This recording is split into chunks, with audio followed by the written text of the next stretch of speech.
In the pledge, and we'll have Commissioner Coombs give us opening remarks. Audience, please stand.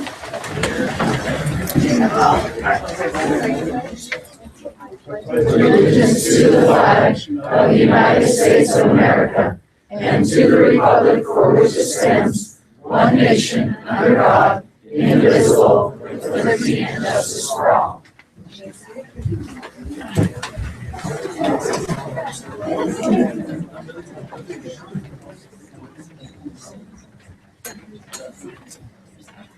Our kind and gracious Heavenly Father, we're so very thankful for the opportunity we have to gather as a public and the Planning Commission for this great city of Pleasant Grove.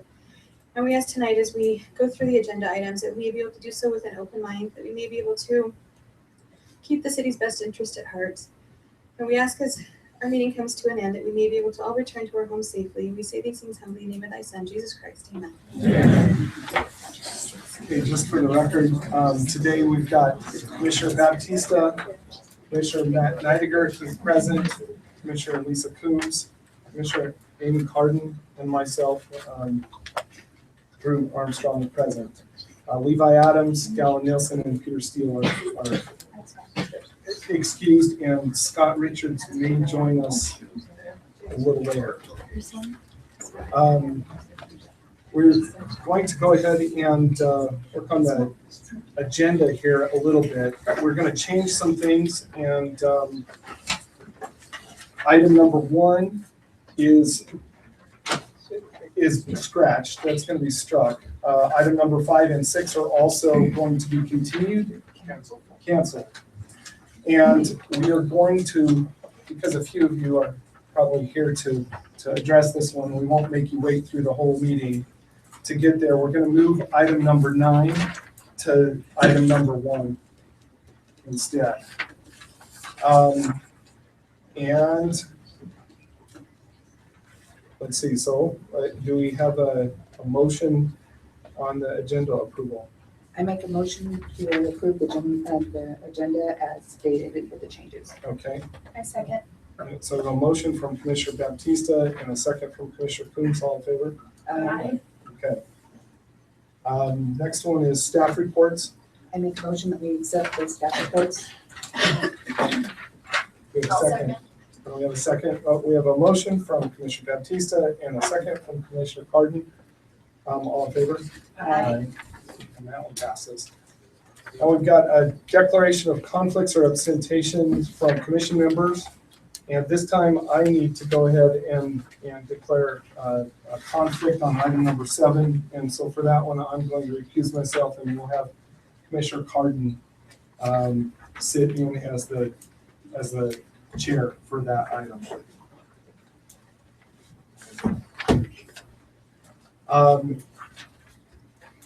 Are there any other conflicts or abstentions that we need to talk about from other commissioners? Okay. That being the case, Royce, do you want to go ahead and present the first one? The first item was presented by, I believe, Jason Kelly and Dion Giles. Okay, actually probably Dion, huh? Dion first. Dion first. A few of you heard this thing on.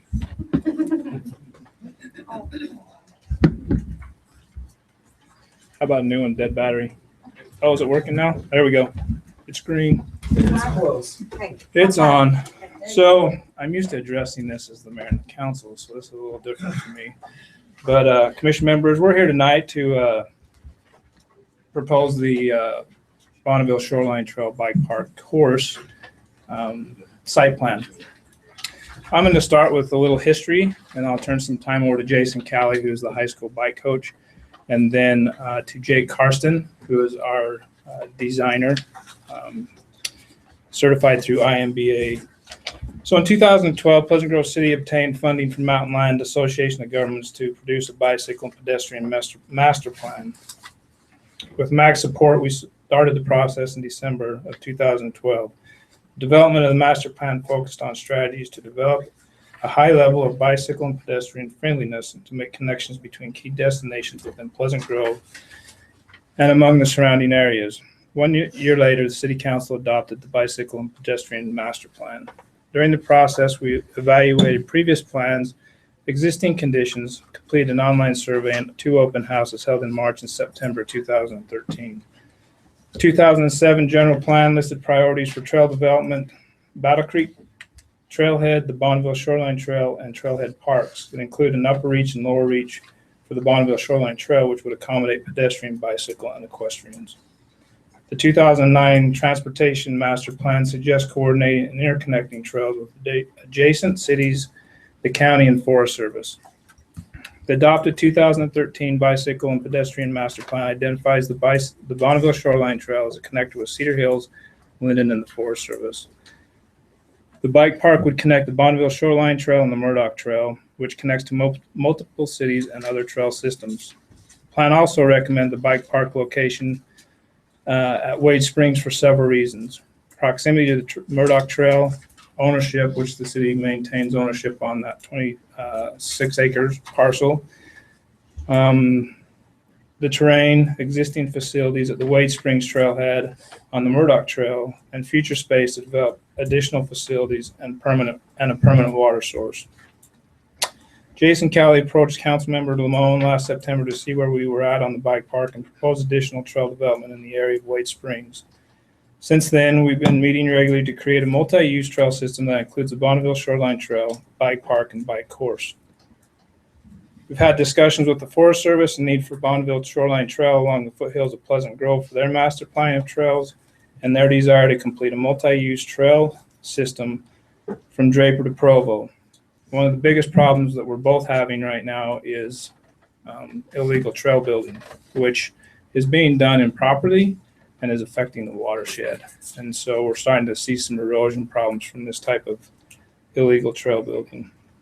About 6 months ago, staff attended the Utah Valley Trails Bike Committee meeting, which had representation from multiple cities, MAG, Forest Service, and bike organizations.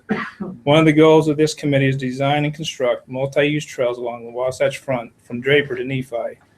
One of the reasons being the front has a longer riding period due to the exposure of the foothills. This group will be designing trails that connects communities, county, and Forest Service lands. MAC has offered their services and provided the support and some funding to move the design work forward. I'm a little nervous, sorry. The current proposal consists of phasing the project.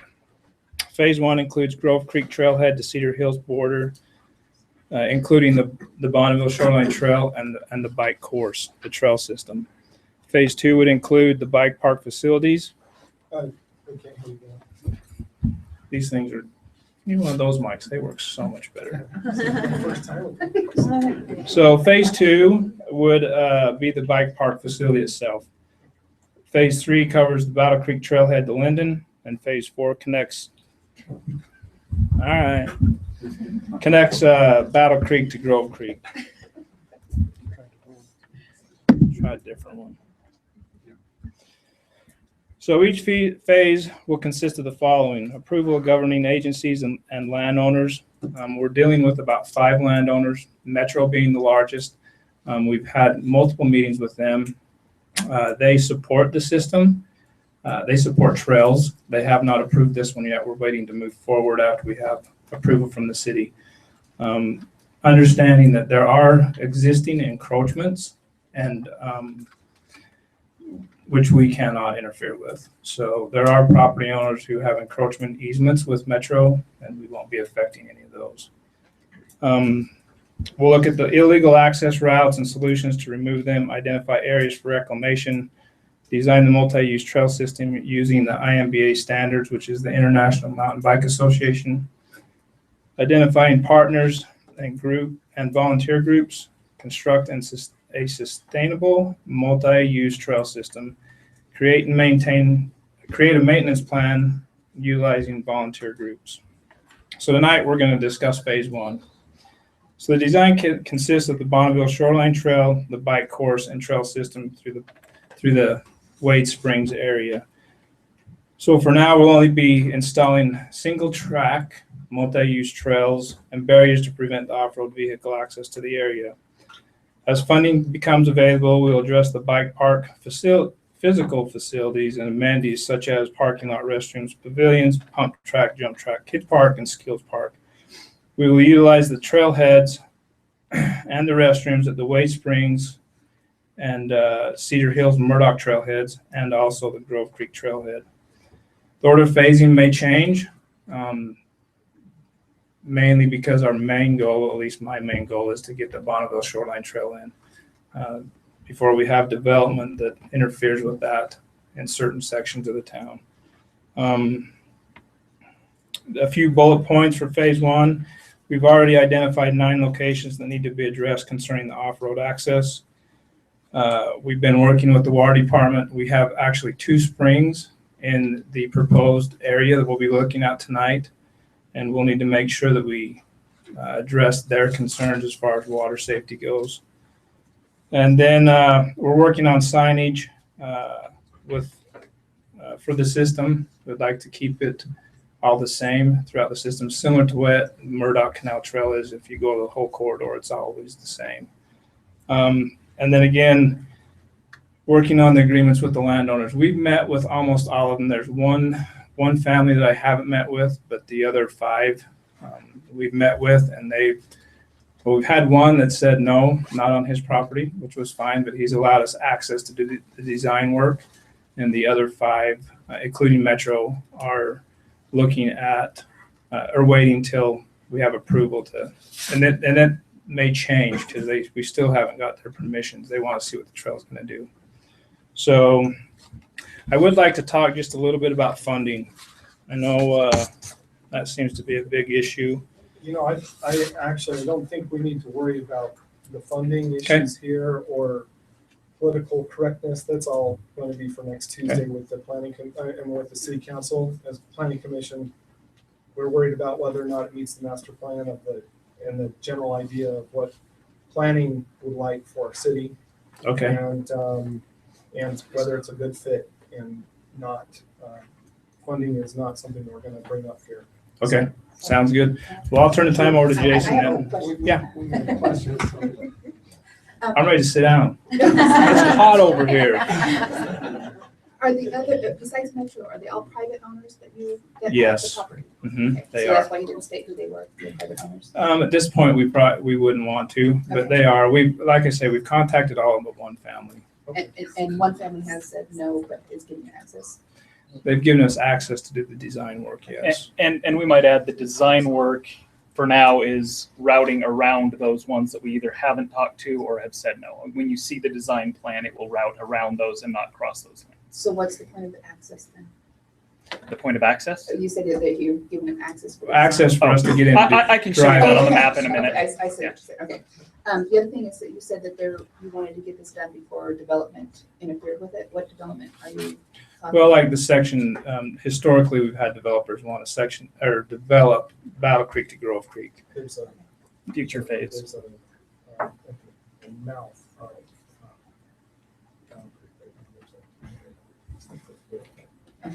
It's for sale. That's not today's discussion. No. Drew, monitor, we can hear you. Okay. Sorry. So that piece of property would be impacted by this. By the Bonneville Shoreline Trail, it won't be impacted by the bike park. I was just sharing with Commissioner Baptista that there's a piece of property that's for sale up there as development property currently, where if we can establish the rights of way for the Bonneville Shoreline Trail in advance of it being developed, we don't know if it will get developed or not, but that's one of the things that I think you're Correct. trying to address as a concern. Yeah, one of the lower reach of the Bonneville Shoreline Trail, I don't know if you're very familiar with the Metro, Salt Lake Sandy Metropolitan Aqueduct that's up along the foothills. They have a service road that's along there. From Grove Creek to Cedar Hills, they have fee title on that property. And so we just need their permission to put this thing on theirs. But the Bonneville Shoreline Trail, the lower reach, will go along that service road. That's our desired route. The upper reach will be on, again, private property. Will have to deal with additional landowners as those phases come online and the Forest Service. But right now, like Battle Creek to Grove Creek, There is a section that they have easements on that we'll need to also get easements from the property owners. The Metro doesn't have fee title, Okay, so, but that's a different phase. We're not talking, we'll come back later for that one. so the property that he's talking about is a different phase? Yes, but it's south of where. We just need to we're get a map in proposing. front of you. We'll show you. Okay, well, it was just a mention that there was wanting to be approval before development. I was just curious what development are we concerned about, so it's Well, actually- historically, we've had development want to go in around the Battle Creek area, so, But that's a different phase. yes. Okay, so it's not pertaining to what we're looking at. No. Okay. Ready for me? I just want to clarify that one. Totally good.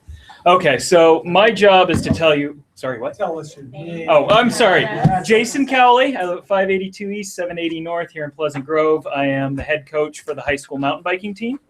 To begin with, I just want to thank, I know I've brought a big group in, and I apologize to those that are here for different issues, but part of our program is I want these kids to learn what the civic process is to get trails like these built, because in the future, these are the guys who are going to be looking to build other parks and other trail systems, and they need to kind of, I feel as a coach, it's important to teach them that. So this is about, just to put you in perspective, this is not quite 1/3 of our team. So that's what we brought with us today. So if that gives you an idea of the impact this will have, we have 65 kids on our team and over 30 coaches, so about 100 individuals just involved with this team, let alone other cyclists, hikers, trail runners, and equestrians in the community. So I also want to recognize, and I think he came in, I can't see him back there, Brad Peterson. If he's not with us at the moment, will be joining us in a minute. He is the Director for Outdoor Recreation for the state of Utah, and he will be representing the governor's office in support of the bike park today. So, all right, so let's talk about what we're talking about here. First, I want to show you there he is. Hey, Brad, glad you made it. This is the area we're talking about here, and I'm just going to kind of put it in perspective so you can understand. If you can look up to the corner by James Mangum over there, the yellow little corner up in the area there. I have a pointer. Ha, cool. I was pointing. Does it work? Should. There we go. Okay. This is Grove Creek Canyon. That little red dot is the Grove Creek trailhead right there. This is Cedar Hills right over here, and right down in the corner here would be the trailhead for where the Cedar Hills trailhead is on the Murdoch Canal. Okay. This little red dot here represents the 1100 North or Wade Springs trailhead for the Murdoch Canal. And the white line is the Bonneville Shoreline Trail, and you can see it splits here due to the Aqueduct Road and the true Bonneville Shoreline Trail, which runs through Forest Service property. The white line at the bottom here is your Murdoch Canal Trail that everybody knows and loves. So that gives you an idea. The color coding in here is kind of showing different landowners. Like you said, I don't think we can bring out the names, but the one section that is owned by the city is the blue section right here. And I think we can safely say this big pink section is all what's owned by Metro. So when we talk about Metro being the major landowner in the area, that's what we're talking about. Okay, so that's basically the area. Is there any questions? Yeah. Which one is the one that said no? Oh, the one that said no is the green area right down here. And which one hasn't been talked to yet? And the one that hasn't been talked to yet is actually not marked. It's right, can you see where the pink cuts up right there and then it cuts back down? Sorry, I'm really shaky. I'm not nervous at all, I promise. It's right in that little area that's unmarked. We originally had, before our professional designer came in, we had just planned to route around there, and we have designed to route around there, but it would save some significant cost in building kind of retaining features if we can come down that hillside just a little bit. So we need to talk to the individuals that own that property. If So we the don't, blue- sorry, The blue section is the city, and is that the Wade Springs area? that is the Wade Springs area, yes. Okay, any other questions about location or landowners there? What's the blue at the Pleasant Grove? The little blue up here? Uh-huh. That is the spring water tank that's up there. Yeah, I just wanted to make sure, and you can actually see there's a little bit of blue here and a little bit of blue here. Those are both additional springs and water tanks that the city owns. So, okay, any other questions on this one? I'll jump ahead. I'm going to try not to keep you all night long because I can talk a lot. Okay, so this is some examples of the types of trails we're talking about building. Okay, they're skinny, thin, dirt, single track using existing materials. We're not bringing in external materials. We're not bringing in heavy equipment. The vast majority of the trail work is done quite literally by hand. We bring in a hose and rakes and shovels, and so Do you have There- experience doing that? I do have some experience doing that. I've done a little bit. My good friend Jake that's sitting in front of us here, I've helped him out with his trails out in Eagle Mountain, and I've done some work over at Lambert's Park, which is in Alpine. In fact, this picture right here of me, that's at Lambert's Park right there. So when we talk about how we build these trails, the vast majority of them are built by hand, and at most we bring in very light equipment, mini X's and Bobcats and things like that. For obvious reasons, if we bring in big heavy equipment, it just turns it into a normal gravel road, and that's not what we like. So that's kind of a big idea of where we're going. A couple of other things to be aware of is it is our plan to put up gates and barriers to block motorized access from getting in. Those gates the keys to those gates will be given to the respective landowners who own the property, to our emergency services, and that's about it, and to the Parks Department, and that's about it. So, and that will block off the motorized access and keep all the dust, the wear, the tear down.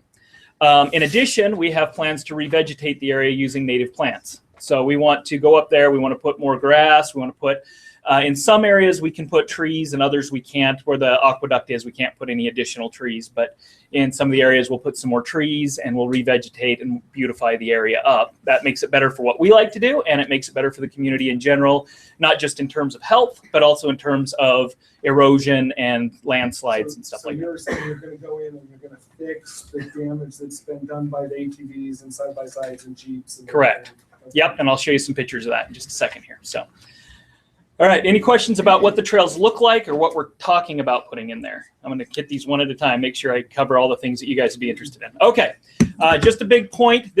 We are touting it as a mountain bike park. That's what we keep talking about, but in reality, it is a multi-use trail system.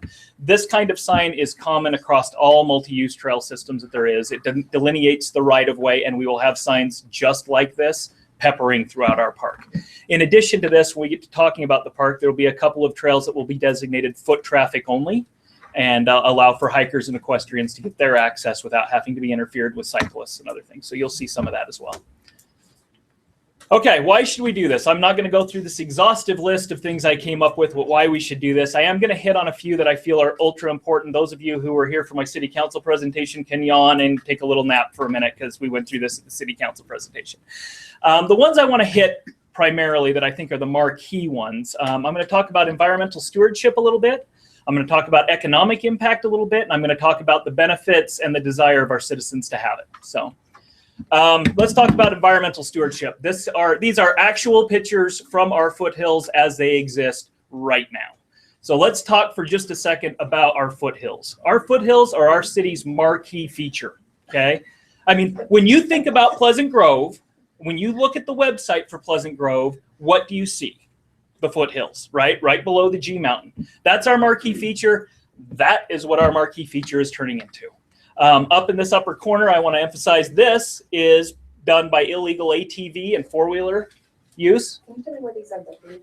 Yes, most of the, see, this one is right near the right near Grove Creek, just slightly south of Grove Creek. This one is close to our border with Linden. This one is just to the north of Battle Creek, and this one is also in front of the G Mountain, I believe. So, That's right where Walker Ridge 2 is. yep.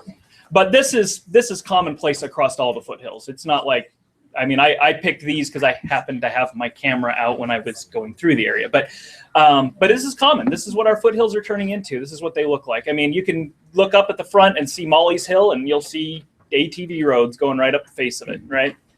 So that's what they look like today. This is what they can look like when we're done with it. And if you think that this is an unrealistic picture, these were taken about 15 miles away in Alpine. Same kind of area, same kind of problems. They had ATVs, they have ATV roads and stuff in there.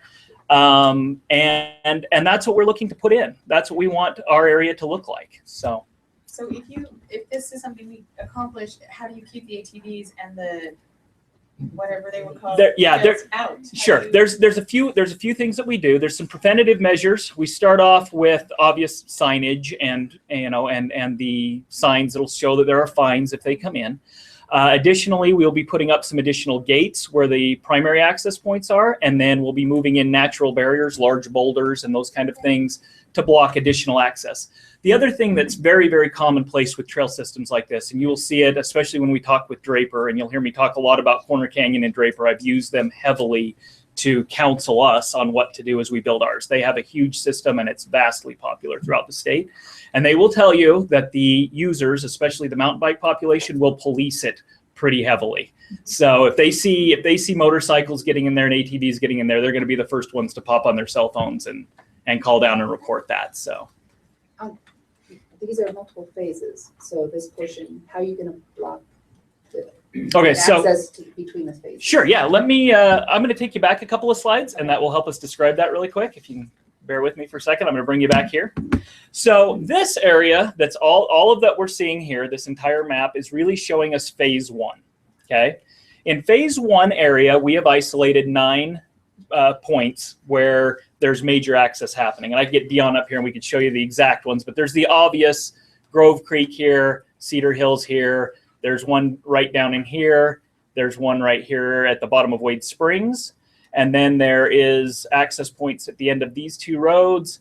And there's also one that comes right up kind of between the neighborhoods right up here in the Mount Mahogany kind of area. So our goal is to make sure that we can block off those access points so that we funnel them in through the natural access points from the trailheads. And then what will be there is there will be gates there, and with what we call a step over gate. So you'll have a gate that can be unlocked and opened if we need to get emergency services or whatever in there. And right next to it will be kind of a metal gate that stands as high as the road gate, but will have a bar about so high up across it that you could easily step over, step your horse over, pick up your mountain bike and step over, but will be somewhat difficult to get your ATV through or pick up your motorcycle and carry it through. So. Any other questions on that? No. Okay. I'm sure there will be, but. Yep, bring them on. I'm nervous, but I'm prepared, I think. So, okay, so let's talk for a minute about economic impact. I'm throwing up some stats here, but I want you, before you really get into them, I want to emphasize the point that these stats are coming directly from Corner Canyon. Corner Canyon has a little over 100 miles of trail, and they just took out a huge bond, millions of dollar bonds, to expand their trail system because it's so popular. So they have 100 miles of trail. We're talking about 11 miles of trail. So these are big numbers, but we're going to tone those numbers down to fit our city. But I wanted to actually have some facts in front of you. It wasn't just me spouting them. So these numbers come from Corner Canyon. The economic impact, these came directly to me from Councilman Jeff Stenquist. They have seen a 10% increase in local property values for the houses that are near the park system. On average, they see about 100 visitors a day spending about $10 a piece in their city. That amounts to about $50 a day in sales tax revenue, or $200,000 annually. Okay. They do host dozens of events. We currently are only planning on hosting a single event at ours that we really want to push forward, which is the high school cycling race. One race of the high school cycling league. The future of events up there will be entirely dependent on the city council's approval of event permits. So. But keep that in mind, those average about a $500 sales tax revenue per event, plus they charge about $6 a head per person who participates in those events. In addition, since they've built the park, they've added 3 bike shops and 2 running shops, each bringing in about $15,000 annually in sales tax revenue. So if we take those numbers and we say, okay, we have about 10% of their trail system, that's still bringing in $20,000 annually. Let's cut that number in half and say maybe bringing in $10,000 annually. And I want you to remember that number, because in a minute I'm going to bring that number back up. So, any questions about that? Okay. All right. So I want to talk a minute about how it's going to impact the property owners around there. I know that's something that's a big concern for this group, right? How does it impact the people that live right there? This little quote, I'm going to read it to you, comes from a bunch of studies that were done and compiled by the Forest Service. And it says, property values. Trails have become a desirable amenity as more and more people place importance on easy access to trails and recreation near their home. Real estate agents have come to regard urban trails as an amenity, and studies show that in general, homes sell faster and for more when they are located adjacent to trails. Studies in Denver, Seattle, Minnesota, and other communities across the country have consistently found that proximity to trails increases the value of homes from 1 to 6.5%. Draper's independent study showed it at 10% for them. A survey concerning the Bonneville Shoreline Trail showed that 82% of respondents believe that proximity to the trail would make it easier to sell their homes, and 88% believe that the presence of the trail has improved the quality of their neighborhood. And in a 2002 survey by the National Association of Home Builders and the National Association of Realtors found that respondents ranked walking, jogging, or biking trails as the second most important community amenity, placing trails ahead of 16 other options, including access to shops, business centers, or parks. Okay, what kind of survey are we talking about? This survey was done, it was a consumer survey done by the Smart Choices for Home Builders, and it's available on the National Association of Realtors and Home Builders Association website. So do you have any data on real? I don't. Property appraisals? I don't have all the breakdown of the data. This is just coming from what was provided to me from the Forest Service. Yeah. Okay. So, okay. So that's what we believe the impact to the neighborhoods is going to be. They're going to have a trail system right there, and everything that we have looked at and the studies that we've seen both locally and nationally show increase in property values and quite favorably rated by those homes. Okay. Any additional questions? Okay. Any more questions? All right. Okay, so this point I'm going to be really quick on because we've already kind of hit on it. I don't think there's any doubt that there is a large amount of citizen interest in building this kind of a park. In addition to the 100+ riders that I have on my team, we can see the popularity of the Murdoch Canal Trail system. We actually have the busiest trailhead in the entire stretch of it here in our city. And in addition to that, of course, this trail system is open to all of our equestrian users, all of our trail runners, scouting groups that want to go up for day hikes. It can really impact a huge portion of our community. And I think that's an important thing to note. Any questions there? I won't keep you on it unless you have questions. Okay. All right. I want to preemptively hit just a couple of major concerns that have come up repeatedly. The first one is I want to talk about parking a little bit. Okay. Parking has come up a lot. This is going to illustrate what we have available in terms of parking today without building existing parking lots. If you look at these, we have roughly between 85 and 90 parking spaces to cover about, like I said, about 11 miles of trail. To put that to our nearest good comparison of Corner Canyon, who has 100 miles of trail and about 300 parking spaces. So when you look at those percentages, you can see that we actually have about 8 parking spaces per mile of trail, where Corner Canyon has about 3 parking spaces per mile of trail. Okay, that we believe is more than sufficient, and we actually have our professional trail designer who will come speak in just a minute, and he will speak to that a little bit. He's not a civil engineer, but he has worked on trail systems across the country, and he also believes that is more than sufficient parking for what we're talking about. Is it paid parking? Yes, it is paved parking So with all, running. So all the ones that are located there. Yep, Okay. with running. These two have, of course, heated and running water bathrooms. This one has a pit bathroom in it. And then in terms of location and vicinity, we believe that the 1100 North Trailhead will probably be the most popular. It is only a quarter mile from the major group of the trail system, and this area is also where the more family-friendly trails will be located. So we think this is probably going to be the more popular of the trailheads. This one runs about between a third and a half mile to the trails. This runs about a half mile, third to a half mile to where the trails begin. And this one's kind of on a dirt road. So we're not planning on building any trails any more than what the dirt road already is right there. So your one event, Mhm. where would they be parking? So there are 2 options for parking for the event, and we're still in some discussions about that. The first option is we have had the Utah County Water Users Association has initially agreed that we could use the detention basin and make that a temporary parking area. And since our races are in the fall, late fall, that's not too much of a problem in terms of watershed there. If that turns out that we decide that that's not a real desirable option, then the Utah High School Mountain Biking Association has no problem with bringing shuttles up from the high school. So How many people would be parking for such an event? The races this year, we expect to have between 1,000 and 1,200 competitors coming in with families and all of the race crew and all of the things that come in with that. So, which on one side is a lot of people to be parking, but on the other side brings a huge economic impact into the city. But that's not 1,000 cars. That's No. That's people. That's competitors. Yeah, that's competitors. So what do you think? I have no idea. I know a lot of teams, like especially the teams that have to travel in from St. George and Moab and Cedar City and all of those teams, they travel up as teams generally. But the local teams will be coming as individual, in individual cars. So is there any plans of how to keep off, neighborhood parking, to restrict them to certain parking? Sure. Yeah. There are two things that are in place to protect the neighborhoods. The first one is that the high school league fields a whole staff of parking officials that stand, block, direct traffic, and make people move.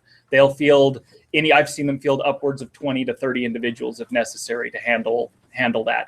Secondly is, in order for the high school league or anybody to get a permit to do any event in the city, that permit has to be filled out, put in, and approved by the city council, and that can definitely be a condition of the permit. So when you say shuttling, are you talking from the high school? yeah, from the high school, there is some options to talk about maybe shuttling from the stake center that's local to there as well. But they don't have any problems with shuttling, depending on where we're open to shuttle from. So. But you're not planning on having any on-street parking as far as? Oh, no. In fact, we don't want on-street parking because we have bike traffic and we have kids on bikes. We don't want people, we manage traffic like hawks because there's obvious safety concerns Does there. Corner Canyon shuttle up then if they only have? They have a large amount of parking. Their biggest parking lot is at their equestrian center. And depending on the size of the event that they have come in, they may have sufficient parking there. They have about 200 and something spaces right there at the equestrian center, and they have a few various little trailheads around. But yeah, they can shuttle from there as well. In response to that, yes. We're shuttling everybody at home. Sorry, that's Judd Zimmerman. He actually works for the High School Mountain Biking Association. So, Okay. Yep. Thank you. Yep. Any other one other thing I'd like to hit on parking. So given all of that, putting the event aside, let's say day-to-day parking, we don't believe that there's going to be more than 90 vehicles parking up there. If we had 90 vehicles, given one plus people per vehicle, that would be putting 10 people per mile of trail. And so we don't think that that's a reality. But should we see in the course of the first year that we are getting that much use of the trail system, fantastic, by the way, if that's the case. But if you notice these two pink areas here, these two pink areas here have been earmarked as a phase 2 possible additional parking to be added. We can secure grants that will allow us to build parking in that area, and we can add those additional parking lots should they be needed. So They won't be used. What? They won't be used until that point. Yeah, we're not going to develop them as parking lots unless we see that we need them. It's a waste of money unless we see that Right, we but actually. you're not going to allow parking there undeveloped. Oh, no. But that's actually where some of our gates and barriers are going at the moment. So yeah. Yep. That's on the city's road. Yeah. Right. Yep. Right there on the city's line. Okay. Any other questions about parking? Okay. Just to give you an idea of where we're at with parking up there right now. I have since last, I think May, I went to, earlier in the year, I went to a homeowners association meeting for the homeowners that live up near the Grove Creek Trailhead. And they expressed to me their concern that the parking lots up there are generally packed. And I have been monitoring that pretty religiously since then. These pictures come from any given Saturdays mostly at peak hours, but this one was in the evening. Most of these were in the mornings. The largest day, not counting the flag raising. I'm gonna put that disclaimer out there. The largest day, not counting the flag raising, showed 12 cars in the Grove Creek parking lot. That's about not quite half of what it can handle.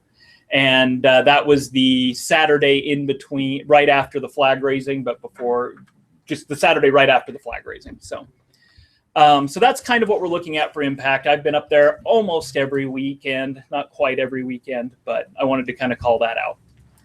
All right, so you guys really, I think you said you didn't really care to go into the financials too much, so I won't hit this too heavily. I put it in there because it is a concern for some people is maintenance and how we're going to cover maintenance costs. If you're interested, I can go into it. If you're not, I will skip it. No interest? We can judge on it. Okay, good. I will go ahead. All right, so what do we want to call this park? We would like to call this park the Valhalla Park and Trails. And the reason why we want to do that is we want to name every trail after Norse mythology and tie it to the high school. So we'll have a Loki trail and a Thor trail and a Freya trail and a Valkyrie trail, and name it after that Norse mythology and tie it into the high school a little bit. This may not be the stickers that we use, but if you know much about your trail signs, or these little kind of carbonite trail signs and you put a reflective sticker on them, this is concept art of what we might think about putting on that. But I wanted to use it to call out that we think it would be fun to tie us into the high school and make it kind of a unique thing as we grow. So, Are you copywriting that? do you want me to? Jennifer, you can copyright that. How about that? I'll give you the copyright to that. All right, let's talk about what we're talking about building. This is the wide version. We're going to show you a little zoom in so it doesn't look so much like spaghetti, but it's still going to look like spaghetti. I'm going to give you a brief, quick overview, and then I'm going to turn it over to, there he is, to Jake, who is our professional designer that we brought up from Austin, Texas. And I'll tell you a little bit about what Jake does, and then I'll turn it over to him for a few minutes, and then we'll be done, except for questions, and I'll stay here so you can ask me questions. All right, so all of these little spaghetti lines represent trails, okay? Those thin, skinny single track. So whereas it looks really crowded up there, when you get up and you spread those spaghetti trails over the course of a couple of miles, you can drive right, they can pass right by each other and you don't even see them. So again, just to call out Grove Creek, Cedar Hills, just to put you oriented. This side is where the high school race course is going to happen primarily. And the trails are color-coded: green, blue, orange, and black. Green being super easy trails. Your 6-year-old on their BMX bike could probably go up and handle it. Blue being intermediate trails. That's for the basic mountain biker. Black being technical trails, and those can vary widely in how difficult they are. You know, if you're skiers, they could go from black diamond to triple black diamond. I mean, they vary widely in what they can do. The orange trails that you see represent foot traffic only access trails. So no bikers are allowed on those trails. Only foot traffic and horses give them access to get to other things. And there will be, where they cross bike trails, there will be marked signs posting right of way and protecting that. So with that in mind, I'm going to turn it over to Jake. Jake, if you'll just tell them a little bit about IMBA standards and what you do and why we brought you up. Sounds good. Thanks. All right. Thanks, Jason. And this pushing down will move you to the closer shots. All right. So my name is Jake Karsten. I live in Austin, Texas, and professional. Oh, sorry. Go ahead.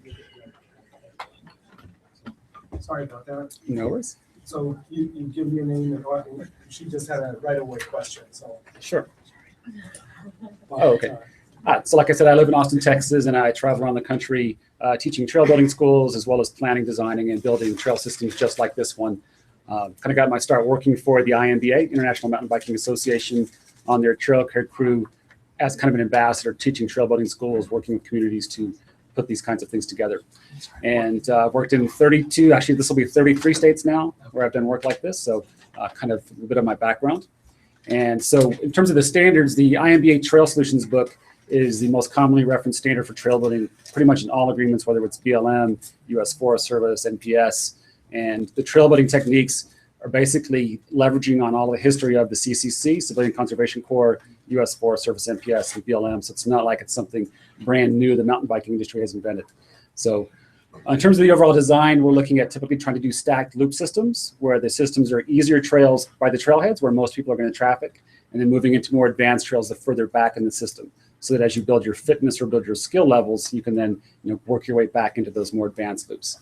And like Jason alluded to, the green, blue, and black designations vary based on region. Like if we were in Whistler, green, blue, and black is very different. It's much more extreme in Whistler than it would be, for example, here in Utah. So even though the black are advanced, still be very accessible by all users. And one of my key jobs is to work with the different stakeholders that are identified, like Metro and Pleasant City, as well as the bike team, to find out what all the opportunities and constraints are, to bring those together to do a cohesive plan that meets all those needs and works for multi-use. So hikers, runners, bikers, all can kind of coexist, looking at circulation patterns and things like that as well. And all the techniques that Jason talked about are right in the book as well, using sustainable building techniques, using bench cutting trail. And when we're laying out the trail next week, we'll use the inclinometer, shooting grades to make sure our grades ensure physical sustainability. But we also plan for what we call social sustainability, making sure the trails are fun and meet the needs of the users as well. So balancing kind of physical, social, and economic sustainability when looking at the system. Anything else you want me to touch on specifically, or Nope, I can jump take any through the other two questions? slides. Okay. Any questions from Rick? Okay. Okay.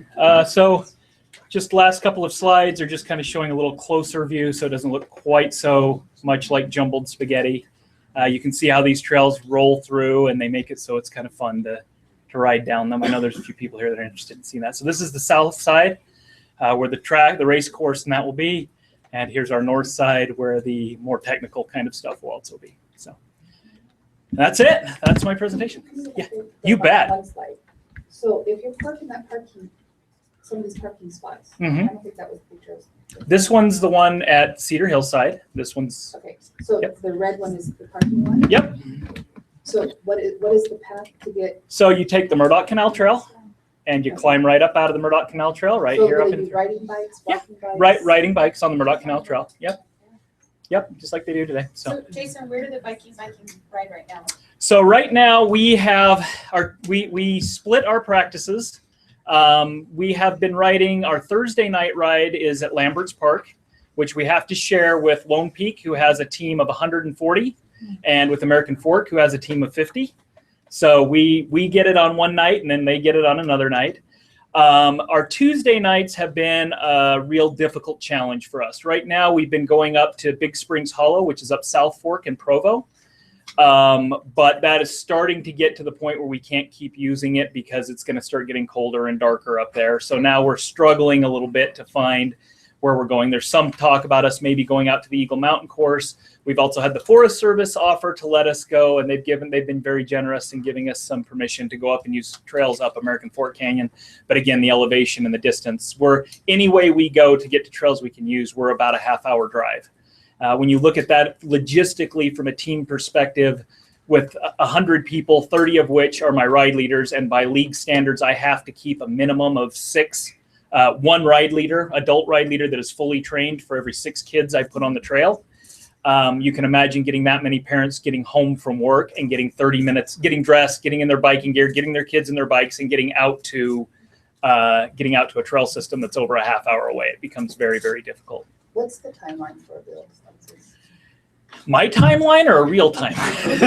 My timeline is the minute the city council says yes, I'm going to be up there with a shovel. But the reality is we would be thrilled if we have at least enough of these trails to use by next season. So that would be thrilled. The event, you want to have the event? Yes, we would love to bring the event in, and if we brought the event in next year, that would mean we would have to have at least the race course portion done, which is basically what you're looking at here. Most all of the green and the blue, leave the black out on that one side. The next season is next fall. Next season would be next fall, and they would use this course late in the season, so we would be talking an October race. They want, one of the things that makes it very desirable to the high school group is that it's low elevation and it's near cities, which means that they can use it later in the season when places up in the mountains at the ski resorts are too wet, too cold, and too dark. So one of the things that's intriguing to me is getting rid of all this. And how difficult is that? You said, I don't know your name, but you said that you were involved with the system out in Eagle Mountain that was built? My name is Jake Weber. I designed and built the system in Eagle Okay. Do you want to stand up for just a second, Sure. Jake? thanks, Jake. Yeah, on the spot. There you go. Name and address? Oh, Jake Weber, 7872 Door Dock Drive, Eagle Mountain, Utah. Okay. The thing for me is I go up here and I've looked at it and it is a mess, and I love the idea of cleaning it up. And so that's an ancillary benefit that I see that is extremely valuable to me. I love the idea of it being, I mean, it's great if we can put lots of people up there making sure that it doesn't get messed up too. And I love that. But within Eagle Mountain, when you were building that trail, did you have some of these like illegally created trails that you had to get rid of? And how did that work? We didn't have illegally created trails, but we have 2 paintball fields that are illegal in our area that have become junkyards. They've hauled in barriers, any trash they can get that they hide behind it, and it looks like junk, Okay. to use clean words here in your office. But we've actually made agreements with the city. We've actually had city cleanup days where we've all gone out there with trailers. The neat thing is when you start building a trail system like this, you're talking hundreds of man hours. So you're getting a lot of people up there at different times who are working in that area, and it's too easy to pick things up. It creates a police force in itself of just making sure things stay clean. Okay. So it's Maybe this really too question easy. is better for Brad then, or Jake. So yeah, so as far as illegal or unsanctioned trails, it's definitely a huge problem everywhere. People can just go out and create trails. And so when we teach our trail building school, a big part of that is reclamation, closing down unsustainable eroded sections and opening up sustainable sections. And so part of that is breaking up the soil, replanting things, putting in check dams, and basically restoring that section of trail to where it looks like it's basically all vegetated again. Whereas if you're looking through a forest and it looks just natural basically. And so that's part of what we teach in the trail building school, and it's also in the books as well. So I love that part. What are some of the specific challenges that you encounter with constructing trails in this area as far as the actual engineering, construction, and sustainability of them with our ecology in this area? not a whole lot, because you have really good soil overall. I mean, it's a little bit dry and a little more deserty type terrain, but in general, the soil is solid and bonds well. And so you don't have a lot of sand like we have in places up in like Michigan or Florida. You're not dealing with much really dense clay. There's some clay spots in the pit, but we're avoiding a lot of the really heavy clay ones, because the clay, when you have like dark gray clay, it tends to basically get really muddy and slippery. And so those pockets we're actually avoiding for the trail design. In terms of engineering, there's really kind of 5 key sustainability guidelines where we look at the slope of the fall line, and then we apply the half rule, and we never put our tread more than half the grade of the fall line. So that allows water to cross the trail versus instead of getting on the trail, running down it and causing the erosion. Because water is the #1 thing we always plan for with erosion, because it's the biggest challenge. So did that answer your question? Okay. What's the maintaining of these trails required? What is that? Do you want me to take that if you want to take that? Yeah, if you want. Okay, so maintenance on these will be entirely dependent on what happens during the course of a period of time. I mean, the things that can affect maintenance are vandalism, obviously, is one. A super heavy wet year may put some, but it entirely depends on what happens and what encounters. The great thing about the IMBA standards are they kind of give you a good cushion through those heavy years, right? And so what we've seen, the worst maintenance that I've personally ever had to work on was Lambert's Park. If you guys remember, just a couple years ago, they had a big fire that ripped right through Alpine, and that happened to go right kind of through a portion of Lambert's Park over there. And immediately after that fire, we had a big heavy rain, and they had flooding that came down. The reality of what that impact had on that park was it wiped out about half the trail system on the park, and we had it rebuilt before the beginning of the next season by going up, following the same lines that had already been cut, bringing up some man hours and some labor, and some people put in some hard work, and we were able to build those trails. So now you can go back there right now today. Trails are there. We ride them every Thursday, and they ride right through the burnt trees and right through where you can see where the rocks and the water came down, but they're still following those good co-ops. I was told by somebody that they thought that some of those trails that were there actually prevented it from being worse because they cut. There are some areas where it actually did assist that, because they had built it with those sustainable things, and so when the water came down, it diverted it and spread it out rather than coming down in a tight channel. Does that sound about how you would describe it? Yeah. Okay. Yeah. When you first started presenting, you said that what's the damage to the that area of illegal use has already affected the watershed. Yes. How are you fixing that? Sure. Yeah. How is this not causing more? Okay. So I'll give you. Let me answer those questions a little bit separately. How we're fixing that. So what we have right now, and I'm just going to show you a couple examples. Right from right here all the way down through this area, right where I'm putting is a current super illegal trail. Okay, it runs right down the middle of the shed right there. And if you were to go up there and look at that trail right now, you would see a big, heavy water rut right down the middle of the trail. Okay, that is what it's doing. Is it's actually doing several things that hurt the environment. The first one is it's channeling the water in areas where the water shouldn't be going. And secondly, it's turning that trail into a gutter or a ditch, right? So how we handle that is we are actually going to be cutting these trails back and forth across it, and then putting up barriers, revegetating and replanting, churning up the soil and replanting that illegal trail so that it pretty much is no longer existent and everybody's going to be riding on the legal ones. Now, when it comes to making sustainable trails that don't affect it to that degree, I'm going to let Jake talk just a second about that, but it has to do with how we cut the trail into the side. And again, that half rule that he talks about that allows the water to run naturally over rather than channeling down in. So if you take a second. Yeah, sure. I'll add to that. So basically, when we cut the trail, it's doing a bench cut, which goes way back to CCC and Forest Service days. And so basically, when we design it, we're typically putting the trails on the contour, meaning going across the hillside versus straight down. And then designing lots of grade reversals where basically the trail's kind of rolling like this across the terrain. Everywhere it dips down and goes up basically is a drain. And so the more drains you have in the system, the more the water is dispersing in small amounts versus getting channeled in big places. And typically we'll have the low spots will be outslope to encourage water to sheet right off the trail.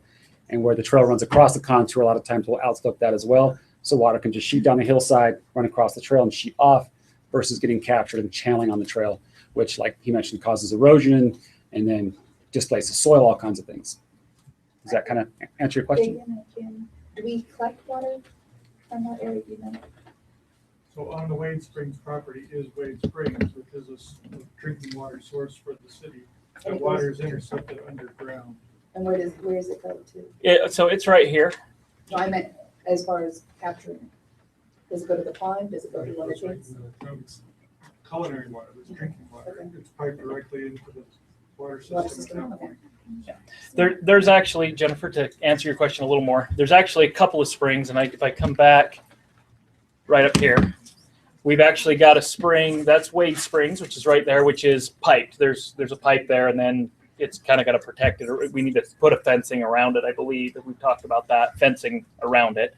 There's also another one over here called Wadley Spring that the city owns. It's the exact same thing. It's piped, and this one actually does have a fencing already around it, and of course we're avoiding that area. So your trails will not interfere with? No, we have to keep the trails out to a certain But the illegal distance. ones you're saying is? There are some illegal ones that run right through that, yeah. Okay. Do you have any more questions? I keep saying we can find some new ones. But... Okay, well, thank you. All right, thank you. That's it. Okay, now.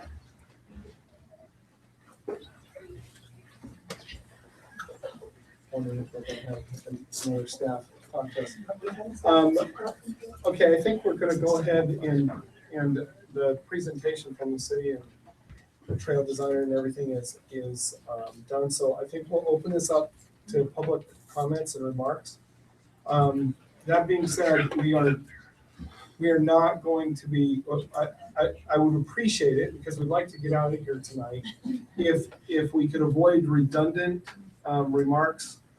If somebody else has already addressed something, let them have covered that. The other thing is this is not a body that addresses whether or not this is a politically correct kind of thing for our city or whether it's going to cost our city a lot of money or not. We're not going to field those kind of remarks at all. Depending on what we decide here, you'll be able to bring those remarks up with the city council, who's a legislative body instead of an administrative body like us. And you can talk to them about that next Tuesday. So if anybody has any questions or remarks that have to do with whether or not this meets our codes or it's good planning or good design or a good plan for our city, we ask you to go ahead and approach the microphone, give us your name and your current address, and we'll open it up to the public. My name is Scott Van Eidert. I live at 1327 North, 850 East. Just want to say that the plan looks good. I spoke with, where'd he go? Jake beforehand. He answered a lot of my questions, but I do have a couple questions left. One, how do you plan for the auxiliary parking that literally will be out my front door? That area is not conducive to parking, barely on the street. And the second one is, how do you plan to address the numerous hunters that park on my street during the month of October and the general deer season that go up through there? I've seen quite a lot of deer harvested through there. Yeah, that's a good question. My guess, Because they're going up to the BLM land. we'll have people go ahead and address that separately. But my guess is that if they're going up to the BLM land, I don't know if they're parking in. My big concern, as I told Jake earlier, is there have been several times I've been standing out in my front yard during deer season and heard a ricochet. And one time we actually heard the bullet bounce off my neighbor's roof. Wow. So that is my concern there. No, if I get to see him, I do shoot back. Because it came towards me. So if I'm threatened on my property, yeah, I will. But no, that is my concern. And if we have the activities, Maybe we can put a sign up that says. we may have to do something there that says no hunting access through this area, but they go up to the BLM area. And that is my concern. If we're getting 1,100 to 1,200 people up there, or kids up there, up above the whole thing. Yeah, go ahead. Sure. Thank you. I have a partial answer for you. So, the first part of it.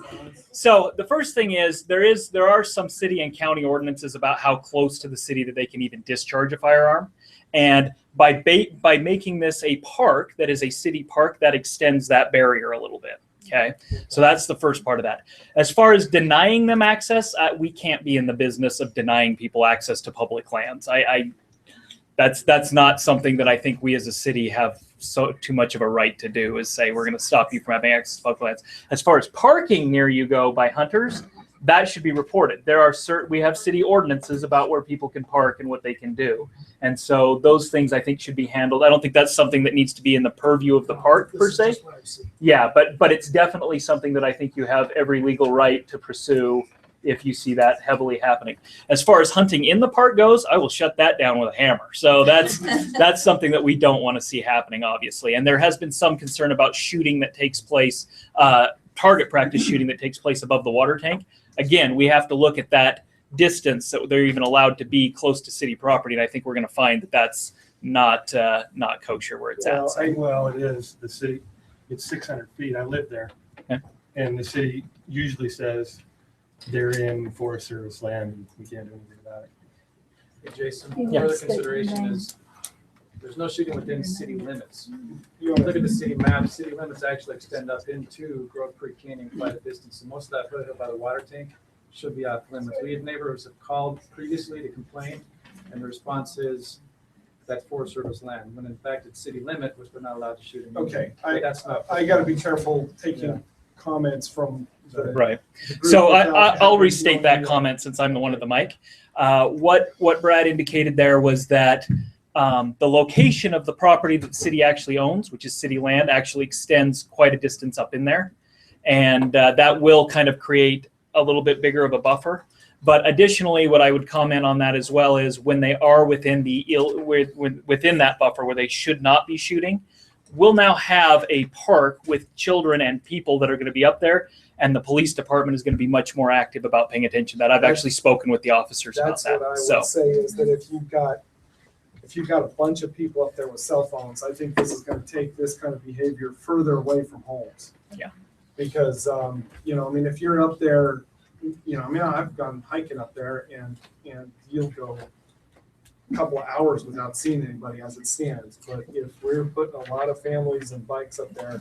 well, and I'll also comment as a gun owner, I will say the vast majority of our gun owners in our community are very responsible gun owners. And if they see that that's a park and that people are up there and kids are up there, they're not going to go up there. There will be a handful of people that will need to have calls on, but we have responsible Do we people. have any more remarks from the public? Yeah, go ahead.